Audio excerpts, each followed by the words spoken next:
ما يلا يا محمود اتاخرنا. حاضر خلاص غيرت وجاي اهو. طب اخلص كده الحلاق هيقفل ومش هنلحق نحلق. تحلقوا؟ الله يخرب بيتك يا احمد. نحلق؟ لا نحلق ايه؟ مين قال نحلق؟ احمد اللي لسه قايل اهو. احمد قال نحلق؟ قصده نحلق يعني نطير، صح يا احمد؟ نطير ايه؟ لا يا ابني انا قصدي نحلق شعرنا.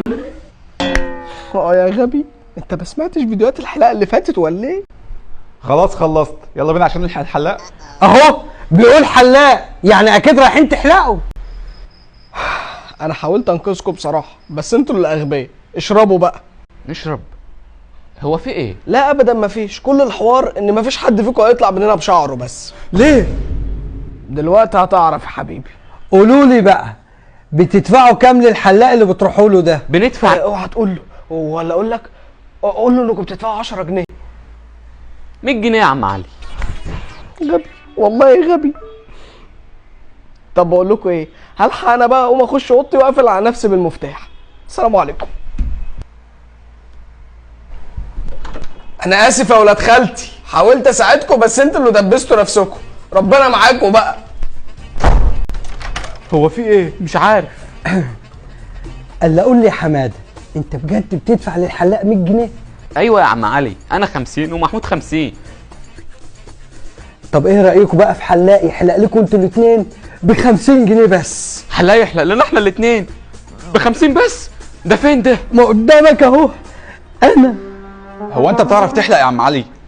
طبعا يا محمود يا حبيبي، ده انا محترف. ده بلال ومحمد ومروان ما بيحلقوش عند حد غيري. بجد؟ طبعا بجد. قال انت واقف ليه يا حود؟ ما تقعد يا حبيبي. طب وعلى كده بقى يا عم علي، تعرف تعمل قصات ايه؟ عمك علي وبلا فخر بيعرف يعمل كل القصات. طب وعندك استشوار؟ كده كده مش هنحتاجه عشان مش هيبقى فيه شعر. ايه؟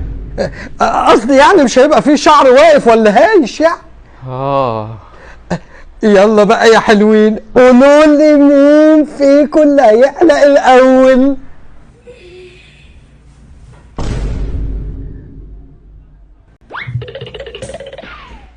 هو اتخض وجري ليه؟ مش عارف، هتلاقي عايز يخش الحمام ولا حاجه. بس يا عم علي الحمام كده مش كده. عادي عادي، ما هو متعود يعملها تحت السرير. قولوا لي بقى يا حلوين، مين هيحلق الاول؟ انا. لا انا. لا انا اللي هبدأ الاول. انا الكبير. وانا الصغير. وبعدين يا حبيبي دي حلاقه ما فيهاش كبير وصغير. بس انتوا تتخانقوا مين فيكم اللي معاه الفلوس؟ انا اللي معايا الفلوس. يبقى محمود ولا هيحلق الاول؟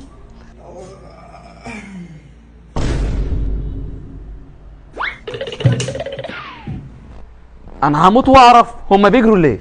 ما تتعبش نفسك، دلوقتي هتعرف. يلا يا حوده، جاهز؟ جاهز يا عم علي، يلا روق عليا. عينيا. هو انت يا عم علي متعلم الحلاقه فين؟ في الجيش كنت دايما بحلق لاصحابي، ومن هنا عرفت ان انا موهوب في الحلاقه. وعلى كده بقى يا عم علي ما فتحت الصالون ليه؟ لا لا لا لا لا، مش فاضي انا الموضوع الصالون ده، انا بحلق بس للحبايب كده في البيت. شكلنا هنبقى زباينك دايما. تنوروني يا حبايبي. يلا يا وحش بقى عشان نبدأ. يلا يا عم علي. يلا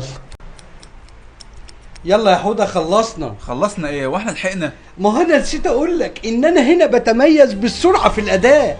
وكمان سرعه في الاداء، ده الموضوع شكله جامد. ها يا احمد، ايه رايك في الحلقه؟ انا حاسس كده انها حاجه عظمه. يا ابني في ايه مالك؟ ايه يا ابني انت هنكت ولا ايه؟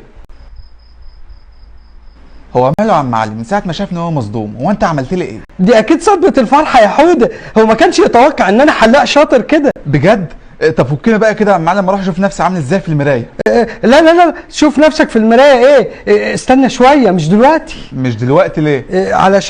علشان شعرك لسه ما خدش وضعه. اصبر بس عليه شويه كده، يعني يجي 3 شهور كده، وبعد كده ابقى شوف. يا ابني في ايه مالك؟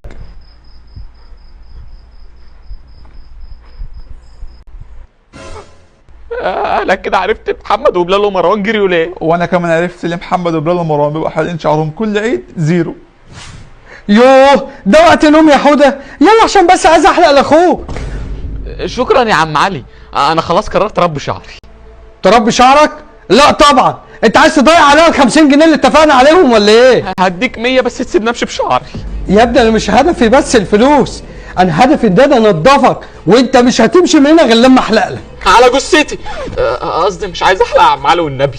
هتيجي ولا اجيلك؟